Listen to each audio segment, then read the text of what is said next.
কপাল বড় খারাপ। আমগো বাবারা সবার বেলা এক রকম বিচার করতে পারে না। যেই ছেলে কামাই করে সুন্দর করে খাওয়াইতে পারে, বলে যা জমিন আছে সব আমার এক ছেলের নামে লিখে দাও, আমার মেয়েকে দেওয়া লাগবে না, যা আছে সম্পদ সব ছেলেরে দাও, মেয়েরে দেওয়া লাগবে না। মেয়ের জামাই বড় লোক, মেয়ের হকগুলো দেয় না। শুধুমাত্র দুইটা ছেলে আছে, ওই ছেলেরে বন্টন করে করে দিয়ে দিল।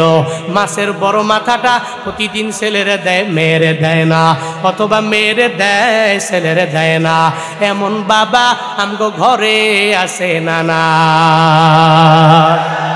আল্লাহ পাক বলেন, আমি আল্লাহ মায়া করে ওই পরিবারের বড় এক লিডার তুরে বানালাম।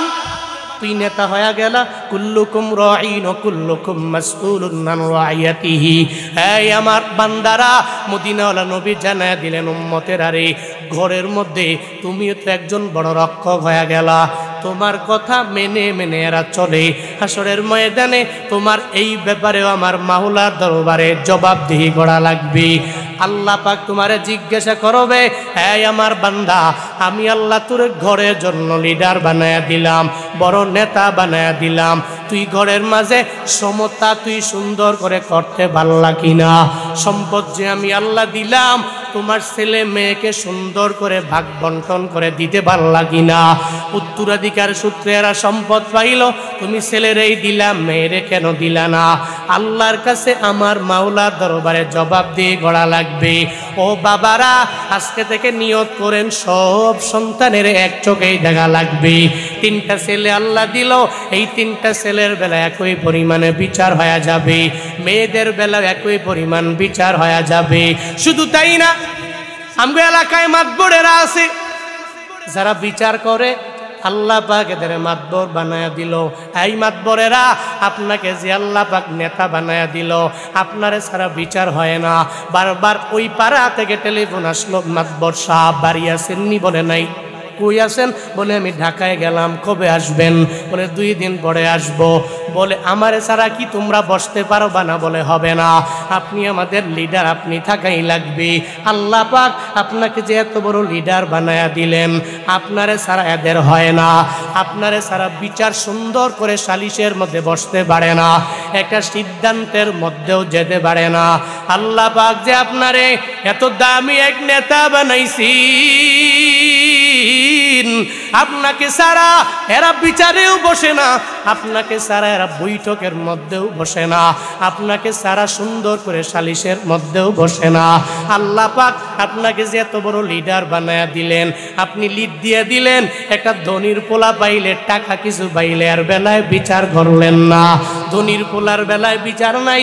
যেই ব্যক্তিটা গরিব হয়ে গেল, সমাজে নিম্ন শ্রেণী যারা, এদের আপনি ছোট চোখে দেখে এদের পোলার ব্যাপারে 16 আনা বিচার করলেন, ধনির বেলায় বিচার করলেন না। আমার মাওলার দরবারে ও মাতবর সাহেব আপনার জবাব দেওয়া লাগবে। আপনি ইমাম হয়ে গেলেন, আদেল হতে পারেন নাই। ও এলাকার মাতবরেরা, আল্লাহ পাক আপনার এত পরিমাণ দামি নেতা বানায়া দিলেন। মাতবর রে, ধনির বেলা যেই বিচার হবে, গরিবের বেলা একই পরিমাণে বিচার হবে। তাহলে আপনি ইমামে আদেল হতে পারবেন। যারা মেম্বার আছে, মেম্বারেরা বিচারে বসলে সবার বেলায় সমান বিচার করবে। তারা চেয়ারম্যান হয়ে যাবে, সবার বেলায় বিচার একরকম হবে।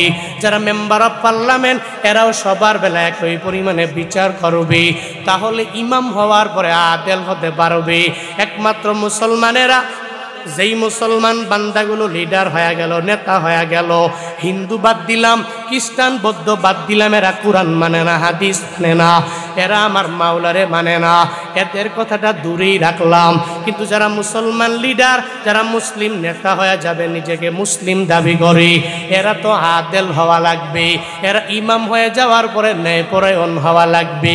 কারণ এদের আদর্শ দুনিয়ার কেউ না, আমার নবীর মতো বড় লিডার তো কেউ হতে পারে না। প্রত্যেকটা মুসলমান লিডার যারা, এদের আদর্শ হবে আমার পয়গম্বর, আদর্শ হবে পয়গম্বর। যেই নবী ছেলের বেলায় যে বিচার সব মানুষের বেলায় একই পরিমাণে বিচার করলেন, ওই নবীরে আদর্শ বানানো লাগবে। নবীরে যদি আদর্শ বানানো যায়, কশিনকালেও তুমি আদালতের আইন দাল আলিফ লাম তা এর থেকে তুমি দূরে যেতে পারো না, একদম কাট কাট বরাবর ন্যায় পরায়ণ হয়ে যাবা। যদি মদিনাওয়ালা নবীরে আদর্শ বানাও, চলার পথে যদি আমার নবীর পরে আবু বকর, ওই আবু বকর রাদিয়াল্লাহু আনহুকে যদি আদর্শ বানাও, এরপরে ওমরে ফারুকে আজম, যেই ওমরে ফারুক এত পরিমাণে আদেল ছিল, আল্লাহ পাক তারে এত পরিমাণে খেলাফত দিয়ে দিলেন।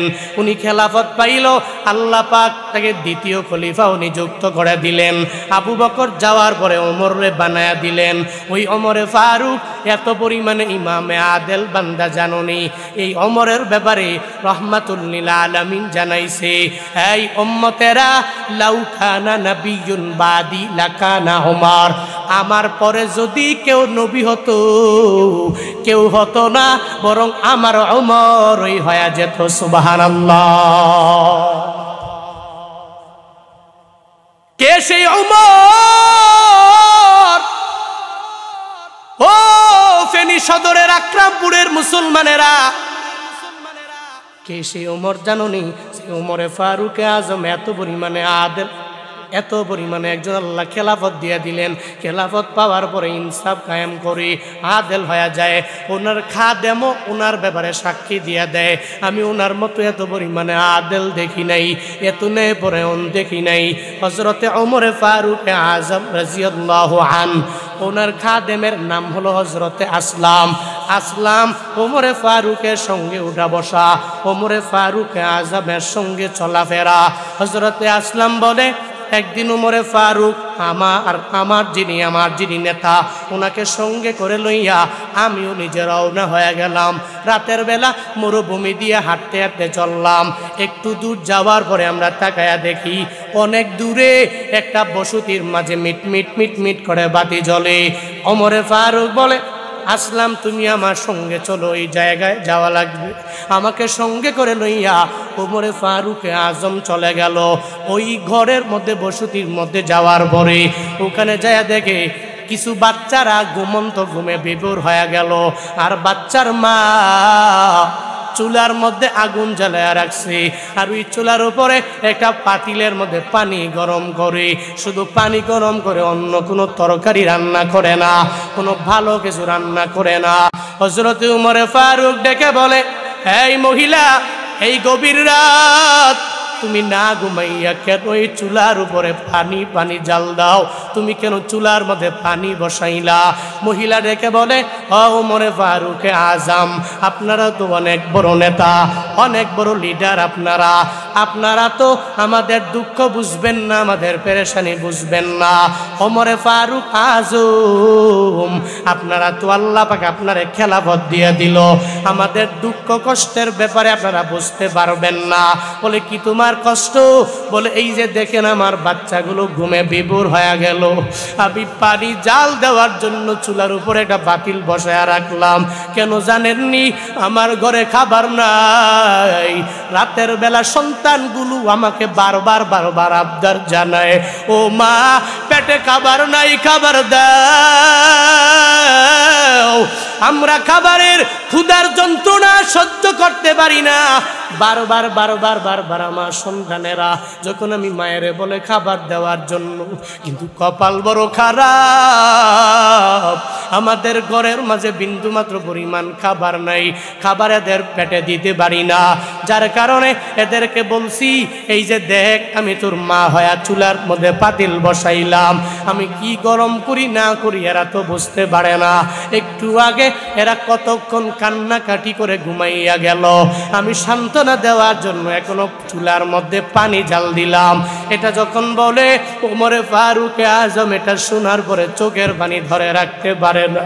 আমার এলাকার মাঝে এত গরিব, আমার মাওলার দরবারে আমার কি জবাব হবে? আল্লাহর দরবারে আমি কি জবাব দিয়া দিব? জবাবদিহির ঘাট গড়ায় হযরতে ওমরে ফারুক বলে, ও আসলাম, আয়, ওই বাইতুল মালে যাওয়া লাগবে, আসলাম রাদিয়াল্লাহু আনহুকে নিয়ে ওমরে ফারুক আজম দুইজনে বাইতুল মালে রওনা। বাইতুল মালে যাওয়ার পরে কয়েকটা পদের খাবার নিয়ে নিল, একটা বস্তার মধ্যে ঢুকাইয়া এবার আসলামকে সঙ্গে সঙ্গে ওমরে ফারুক রাদিয়াল্লাহু আনহু জানায়া দেয়, আসলাম রে, এই পুরা বস্তাটা তুমি আমার কাঁধে উঠায়া দাও।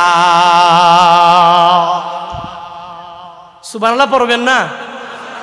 আরো জোরে পড়বেন না? ও আসলাম, এই বস্তার মধ্যে আমি খাবার ঢুকাইলাম, এই বস্তাটা আমার কাঁধে উঠায়া দাও। আসলাম ডেকে বলে, না না, আপনি আমাদের নেতা, আপনি খলিফা, আপনার আমি খাদেম, একটু আমারে দেন। আমাকে দেওয়ার পরে আমি এটা কাঁধে নিয়া ওই মহিলার বাড়িতে পৌঁছায় দিব। বারবার বারবার যখন আসলাম রিকোয়েস্ট করে, আসলাম ডেকে বলে, ওমরে ফারুক আজম আমারে দেয় না, আমার কাঁধের মধ্যে উঠায় দেয় না। ওমরে ফারুক আজম ডেকে বলে, রে আসলাম, তুই কেন বারবার রিকোয়েস্ট করো তোর কাঁধের মধ্যে নেওয়ার জন্য? আমার কাঁধে দাও, আমি এটা নিয়ে ওই মহিলার বাড়ি যাব। কারণ রে আসলাম, হাসরের ময়দানে যদি আমার রবের দরবারে দাঁড়াই, আল্লাহ যদি আমারে বলে, ও উমর, আমি আল্লাহ তোরে এত পরিমাণ খেলাফত দিয়েছি, আমি আল্লাহ তোরে এত পরিমাণ বড় নেতা বানায়া দিলাম, ওমর রে, তোর এলাকায় একটা মহিলা খাবার পায় না, তোর এলাকার মধ্যে একটা মহিলা সুন্দর করে খাবার খেয়ে সুন্দর লাইফ স্টাইল করতে পারে না, কিন্তু তুমি আরামে ঘুমাও, তুমি আরামে চলো, তুমি আরামে আরামে খেয়ে বেড়াও, কিন্তু তোমার এলাকার লোকেরা খাইতে পারে না, তোমার এলাকার লোকেরা সুন্দর করে চলতে পারে না। আমার আল্লাহ তোমারে জিজ্ঞেস করবে না রে আসলাম, আমার এই তো জিজ্ঞাসা করবে, আমার রবের দরবারে আমার হিসাব দেওয়া লাগবে। আসলাম রে, না না, তুমি নেওয়া লাগবে না, তোমার এই বস্তাটা তুমি উঠাইয়া আমার কাঁধের মধ্যে দিয়ে দাও। হযরতে ওমরে ফারুক আজম কাঁধে বস্তা নিয়ে নিলেন, তিনি রওনা হয়ে গেল। কি চিন্তা, আল্লাহর দরবারে আমার হিসাব দেওয়া লাগবে। এই লিডারেরা, আপনিও তো চিন্তা করা লাগবে, রবের দরবারে যাওয়া লাগবে। যারা জান্নাতের সার্টিফিকেট দুনিয়ার মধ্যে পেয়ে গেল, এদের এমন কথা এরা জানায়া দিল, আল্লাহ যদি হিসাব নেই জান্নাতে কেমনে যাব? আল্লাহর দরবারে জবাবদিহির কাঠ গড়ায় আমার কোনো জবাব থাকবে না, লা জবাব হয়ে যাব। যারা জান্নাতের সার্টিফিকেট দুনিয়াতে পাইলো, এরা এমন কথা জানালো, বান্দারে, তুমি তো জান্নাতের সার্টিফিকেট পাও নাই, নাকি আমগো বাংলাদেশের বড় বড় লিডারেরা জান্নাতের সার্টিফিকেট পাইছে? পাইছে নাকি? জান্নাতের সার্টিফিকেট আমি পাই নাই, এই বাংলাদেশের কোনো লিডার পায় নাই, আর বর্তমান দুনিয়ার কেউ তো জান্নাতের সার্টিফিকেট দিতে জানে না। জান্নাতের সার্টিফিকেট কেউ কাউরে দিতে পারবেও না, কারণ জান্নাত তো কারো বাপ দাদারও না, এই জান্নাত একজনের, চিল্লায়া বলো তার না। জান্নাত কার? নাকি আমি কইতে পারবো হুজুরে জান্নাত? বলতে পারবো? আল্লাহ আমারে দিছে, জান্নাতের মালিক তো আল্লাহ।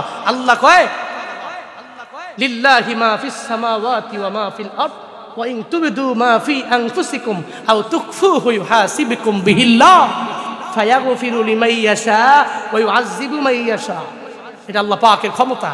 আসমানের নিচে জমিনের উপরে যা আছে সমস্ত কিছু আল্লাহর জন্য। বান্দা যদি কিছু গোপন করে, প্রকাশ্য করে, সব ব্যাপারে আল্লাহর কাছে হিসাব দেওয়া লাগবে। আল্লাহর এত ক্ষমতা, আল্লাহ চাইলেই ফায়াগফিরু লিমান ইয়াশা ওয়া ইউআযযিবু মান ইয়াশা, চাইলেই কোনো বান্দারে ক্ষমা কইরা জান্নাতে দিতে পারে, চাইলেই কোনো ব্যক্তিকে আযাবে গ্রেফতার করতে পারে। নাকি আল্লাহ পাক জান্নাতে দেওয়ার জন্য কোনো ব্যক্তির কাছ থেকে পারমিশন নেওয়া লাগবে? কি লাগবে? নাকি কোনো নবীর কাছ থেকে নেওয়া লাগবে? কোনো সাহাবীর কাছ থেকে নেওয়া লাগবে? আমার কাছ থেকে নেওয়া লাগবে? কোনো বক্তার কাছ থেকে নেওয়া লাগবে? না, জান্নাত কার? তো চাইলেই যে কোনো ব্যক্তিরই আল্লাহ পাক ক্ষমা করে জান্নাতে দিয়ে দিতে পারে, আবার চাইলেই যারা দিবে না ও জান্নাত পাবে না, তারা আযাবে গ্রেফতার করবে। যুগে যুগে দেখবেন যারা হিদায়াত নামক দৌলত পেয়ে গেল, কপাল তো ভালো, পেয়ে গেছে তো হিদায়াত পাওয়া গেছে আল্লাহর পক্ষ থেকে। আল্লাহ পাক যেই বান্দাগুলোর হিদায়াতটা বাড়ায়া দেয়, এটা খালি বাড়তেই থাকে, বাড়তেই থাকে, বাড়তেই থাকে। আর যারা হিদায়াত দেয় না, ও খালি পথভ্রষ্ট হইতেই থাকে, হইতেই থাকে, হইতেই থাকে। সারা বিশ্বের সমস্ত পীর সারা বিশ্বের সমস্ত স্কলার দিয়া যদি পানি পড়া খাওয়ায়, এরপরেও হিদায়াত সম্ভব না। কারণ হিদায়াত এটা কার দান? জোরে বলে না, কার দান? যেরকম ভাবে এই দান ছিল আল্লাহ পাক,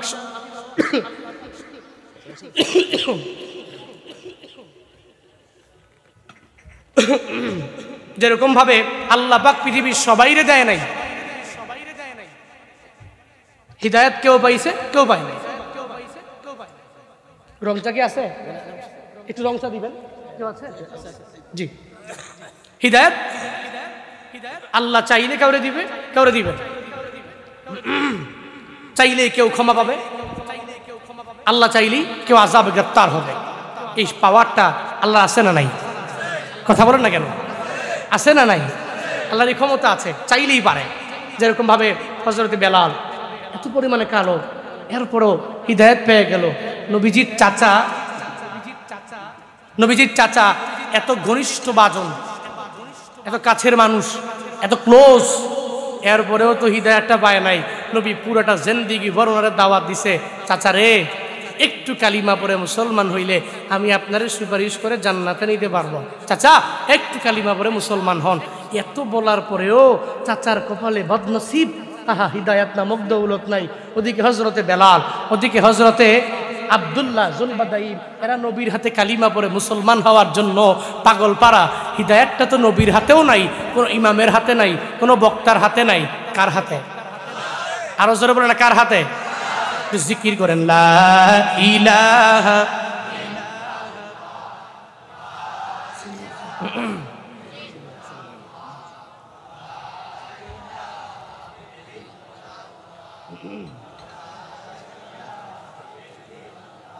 সম্মানিত হাজির, বলতেছিলাম কেউ জানে না জান্নাত আল্লাহ চাইলে কেউ দিতে পারে, কেউ দিবে না, তার ব্যক্তিগত ব্যাপার। জান্নাত তো তার, পৃথিবীর কোনো ব্যক্তি জান্নাতের ব্যাপারে একজন আরেকজনকে বলতে পারবে না আপনি জান্নাত, এটা বলা যাবে।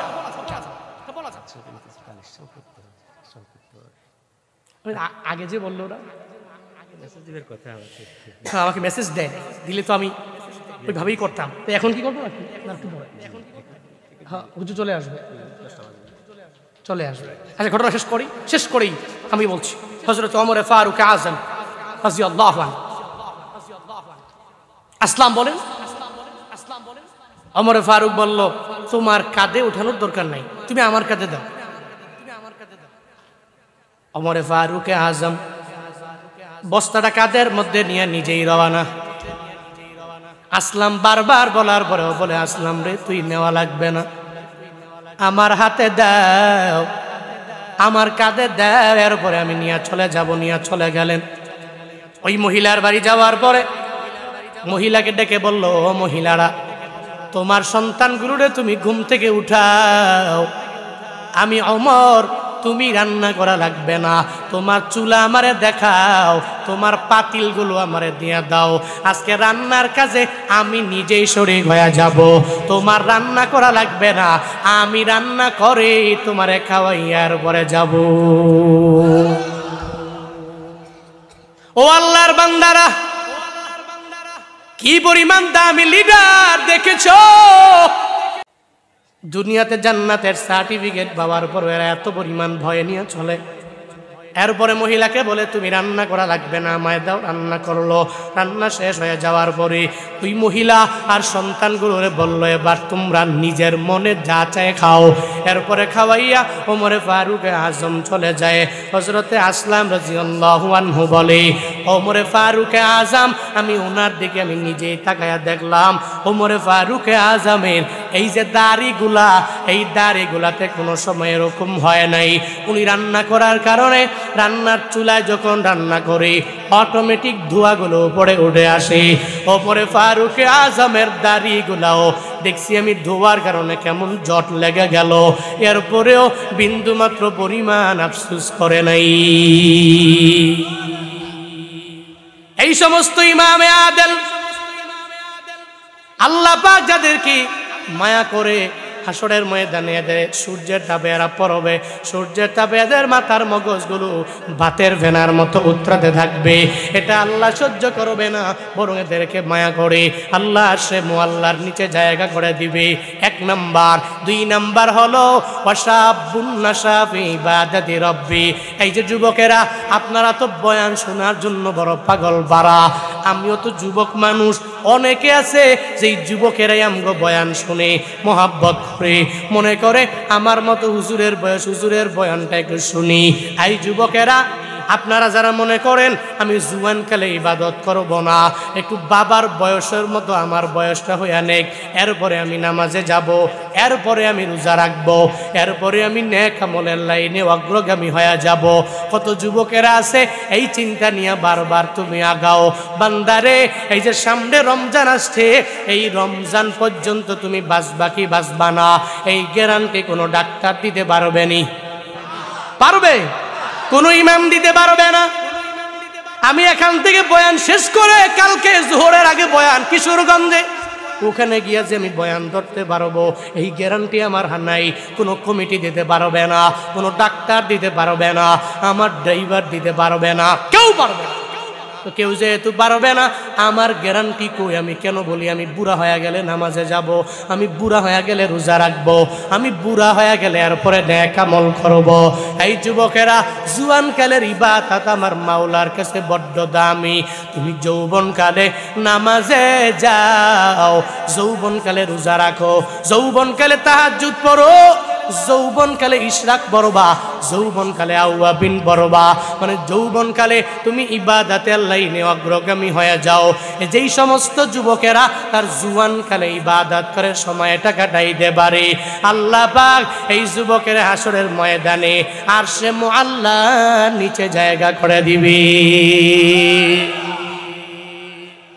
যুবকেরা আজকে দেখে নিয়ত করিও, আমি এখন থেকেই নামাজে ধরবো, রোজা রাখবো, আমি নেক আমল করব। পারবেন?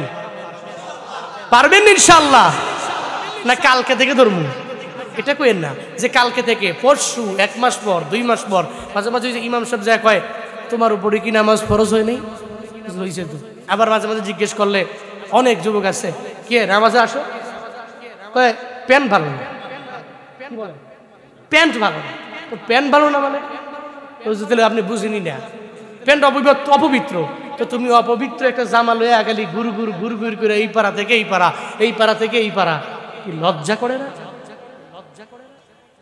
তুই মানুষটা পবিত্র, মুশরিকরা অপবিত্র, তুমি মুসলিম, মুসলিমরা তো পবিত্র হতে পারে না, এরা মুশরিক। ইন্নামাল মুশরিকুনা নাজাসুন, মুশরিকরা হচ্ছে অপবিত্র, তুমি তো পবিত্র, পবিত্র ঘরের সন্তান, তোমার একটা ধর্ম আছে, তোমার একটা কিতাব আছে, তোমার দাম আছে, তোমার সম্মান আছে। তুমি অপবিত্র ড্রেস নিয়ে কেন ঘুরবা? অপবিত্র ড্রেস নিয়ে ঘুরলে শয়তানও তো তোমার সাথে অটোমেটিক ঘুরবে।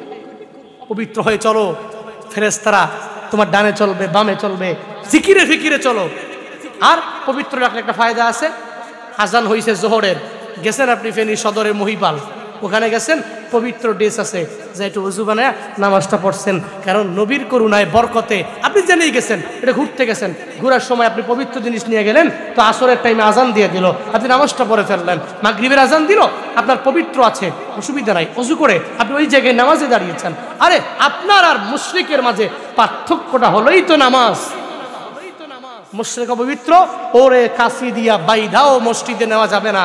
আপনি মুসলমান, আপনি পবিত্র, আপনাকে দড়ি দিয়ে বাঁধা লাগবে না, আপনাকে কাশি দিয়ে বাঁধা লাগবে না। যখন আজান দিবে মুয়াজ্জিন, আপনি অটোমেটিক দৌড়ে মসজিদে যাবেন। এটাই তো মুসলমানের ইসলামের পরিচয়।